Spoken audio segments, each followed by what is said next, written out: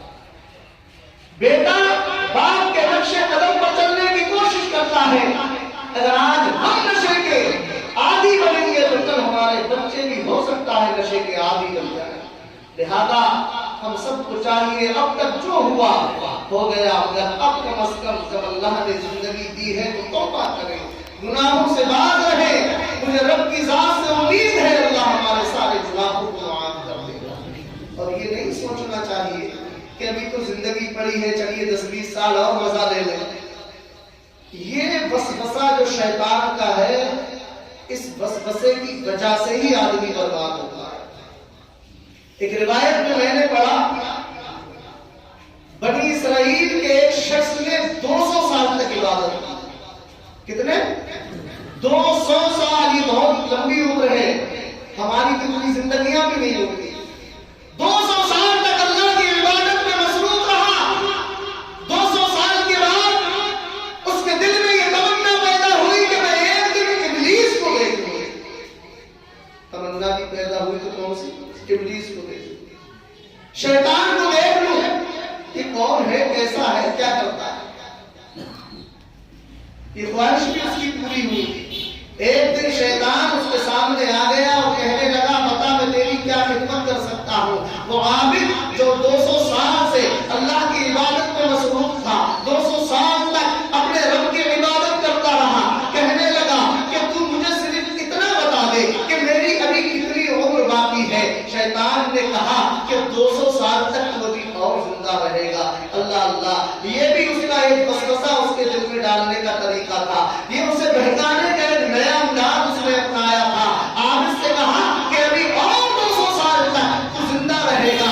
اب عابد ہے، اس کے دماغ میں خرافاتیں آنے لگی، غلط خیالات دل میں جنم لینے لگے اور سوچنے لگا 200 سال تک عبادت کر لی، اب ایسا کرتے ہیں 150 سال تک تھوڑے مزے لیتے ہیں، کچھ برائیاں کرتے ہیں، گناہوں میں مبتلا ہو جاتے ہیں، کوئی بات نہیں، 200 سال ابھی باقی ہے نا، تو 50 سال جب رہ جائیں گے تب توبہ کر لیں گے۔ یہ خیال اس کے دماغ میں آ گیا کہ آج نہیں بعد میں توبہ کر لیں گے۔ اللہ اللہ، وہ عبادت گزار انسان ہے، اب دل میں خیال یہ آ گیا کہ 150 سال تک اس کو فجور میں مبتلا رہنے کے بعد جب 50 سال میری زندگی کے باقی رہ جائیں گے تب میں اللہ کی بارگاہ میں توبہ کر لوں گا، پھر سے عبادت کرنے لگوں گا، اس کی فرمانبرداری میں زندگی کو گزار دوں گا۔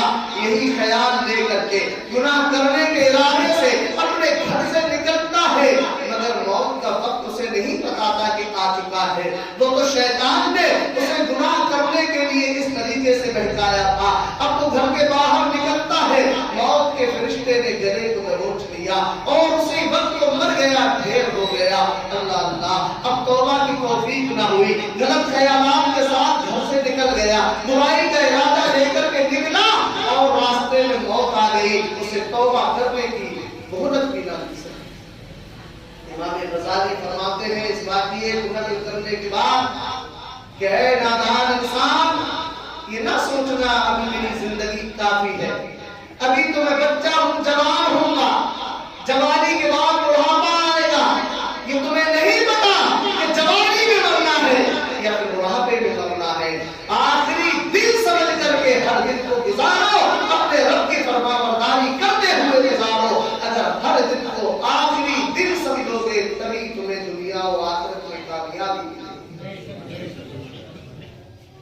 ایک بزرگ کی بارگاہ میں ایک صاحب حاضر ہوئے کہنے لگے کہ مجھے عبادت کب سے کرنا چاہیے؟ بزرگ نے فرمایا مرنے سے ایک دن پہلے عبادت کر لینا، توبہ کر لینا۔ مرنے سے ایک دن پہلے توبہ کر کے اللہ کی عبادت کر لینا۔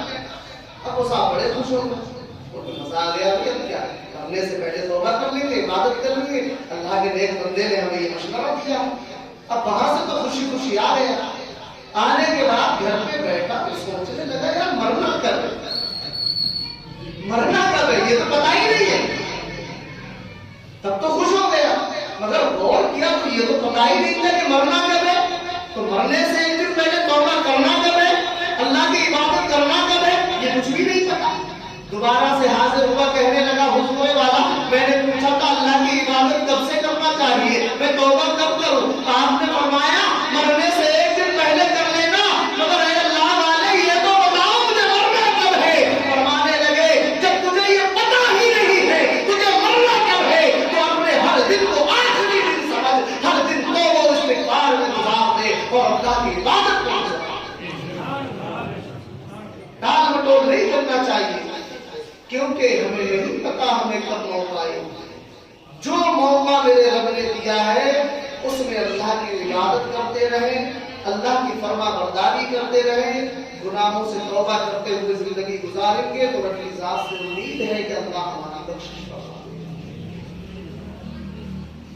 تربیت اگر اچھی ہوتی ہے تو خوف خدا بچپن سے ہی دل میں آ جاتا ہے، اور اگر تربیت اچھی نہ ہو تو انسان برا بھی ہو جائے مگر اسے پتا نہیں چلتا ہے کہ مجھے کیا کرنا ہے کیا نہیں کرنا. ایک روایت میں نے پڑھا آدھی رات بھر چکی تھی، جنگل کے اندر ایک بچہ زارو قطار رو رہا تھا، گریہ بازاری کر رہا تھا. ایک صوفی جی کا گزر ہوا، انہوں نے بچے کو جھنجھوڑ کر کے اٹھا دیا، سجدے کی حالت میں تھا، بچہ رو رہا تھا. جیسے ہی صوفی جی نے اٹھایا، بچہ کہنے لگا اے صوفی تو نے تو میرا وظیفہ ختم کر دیا، تو نے بڑا ظلم کیا. صوفی جی کہتے ہیں کہ بیٹا میں نے وظیفہ ختم نہیں کیا، بلکہ میں تو یہ جاننا چاہتا ہوں ابھی تیری عمر ہی کیا ہے، مشکل سے 8 سال تیری عمر ہوگی اور تو اس قدر رو کیوں رہا ہے، آخر وجہ کیا ہے؟ بچے نے جواب دیا، مسلمانوں قربان جاؤ اس بچے کے جواب پر. وہ کہتا ہے ارے صوفی جی سنو میرے رونے کی وجہ یہ ہے میں ایک دن اپنے گھر میں بیٹھا ہوا تھا، میں نے اپنی والدہ کو دیکھا، انہوں نے چولہے میں بڑی بڑی لکڑیوں کو لگا دیا مگر اس میں آگ نہیں لگ رہی تھی، اس میں آگ نہیں جل رہی تھی. میری ماں نے چھوٹی چھوٹی لکڑیاں توڑ کر کے ان لکڑیوں کے نیچے لگائی اور پھر آگ جلائی تو آگ بھڑک اٹھی. اب میں نے سمجھ لیا کہیں ایسا نہ ہو قیامت کے دن جب اللہ رب العزت نمرود، فرعون، شداد، قارون اور ابو لہب و ابو جہل جیسے بڑے بڑے کافروں کو جہنم میں ڈالے، بچہ ہے اپنے عقل کے مطابق جواب دیتا ہے، کہیں ایسا نہ ہو ان میں آگ نہ لگے اور اللہ رب العزت مجھے چھوٹے بچوں کو جہنم میں ڈال دے. میں اسی خوف سے اپنے رب کی بارگاہ میں سب رکھ کر کے رو رہا ہوں تاکہ اللہ مجھے اس عذاب سے محفوظ فرمائے. ہمارے حالات یہ ہمیں تو کوئی غور و فکر کرنے کا موقع ہی نہیں ملتا. دن بھر برائیوں میں مبتلا رہے، رات کو پاؤں پھیلا کے سو گئے، صبح کو اٹھے پھر اپنے کام میں لگے. مسلمان کا یہ طریقہ نہیں ہوتا. مسلمان کو چاہیے کہ اپنے نفس کا احتساب کرے، اپنے اعمال کو دیکھے، جو برائیاں ہیں ان سے توبہ و استغفار کرے، اچھائیاں ہیں ان پہ گھمنڈ اور فخر نہ کرے بلکہ رب کا شکر ادا کرے. اے رب تیرا شکر ہے کہ تم نے ہمیں نیک عمل کرنے کی توفیق عطا فرمائی. اگر یہ طریقہ ہم اپنائیں گے تو انشاءاللہ ہمیں دنیا میں بھی کامیابی ملے گی اور آخرت میں بھی کامیابی ملے گی.